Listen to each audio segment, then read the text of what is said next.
Yes, sir. My question is why students in American colleges and universities are taught that capitalism is bad, sorry. Uh, is it to create a new kind of behavior so that we will assume do not make profit because you may lose? The last thing I will say, will you advise me to divest? I mean, sell my stocks and say, oh, capitalism is bad, I will not make anything out of it. Okay, so I am smart enough not to give investing advice. I have been quoted on occasion. Somebody's asked me about some meme stock or a stable coin, and I've said that it's irrationally high, but it might go up. So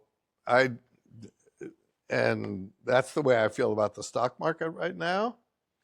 I think when people complain about capitalism, I don't think that they're really complaining about capitalism. I think they're complaining about, say, the distribution of income, because we tried the other system and it doesn't work.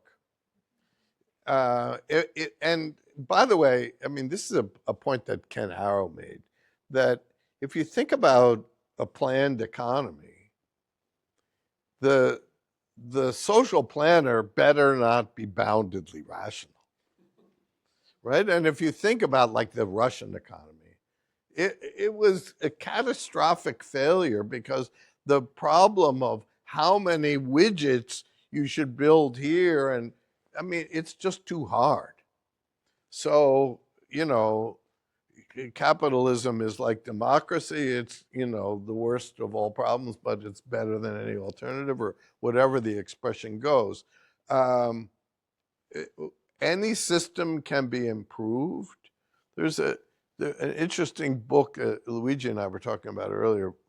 What is it? Breakneck. Breakneck, about China, and it's written by a Chinese Canadian, and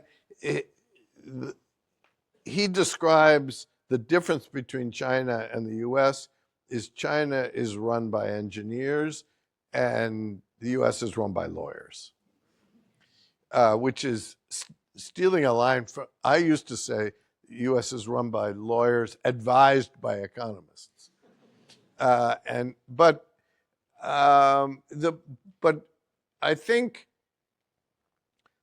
I haven't finished reading this book, but the premise is certainly correct. But he doesn't say that one is better than the other, right? So the Chinese economy, I think he has a very good point that they've developed process knowledge.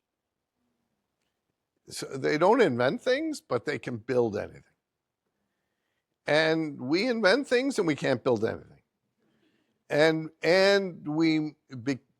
he blames it on the lawyers. I mean, that's kind of a snappy one-liner, but the political system has made it impossible to build anything. And I think those are just obvious facts, that it costs 10 times as much to build high-speed rail here as it does in China, and 5 times as much as in Europe.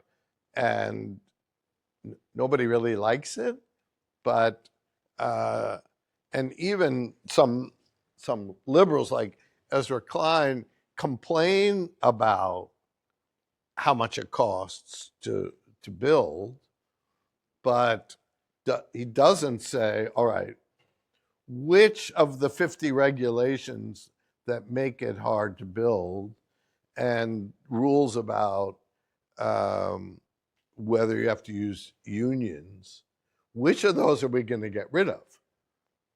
And again, what what Cass Sunstein and I call sludge, the thing that makes it so hard to build, sludge is bipartisan.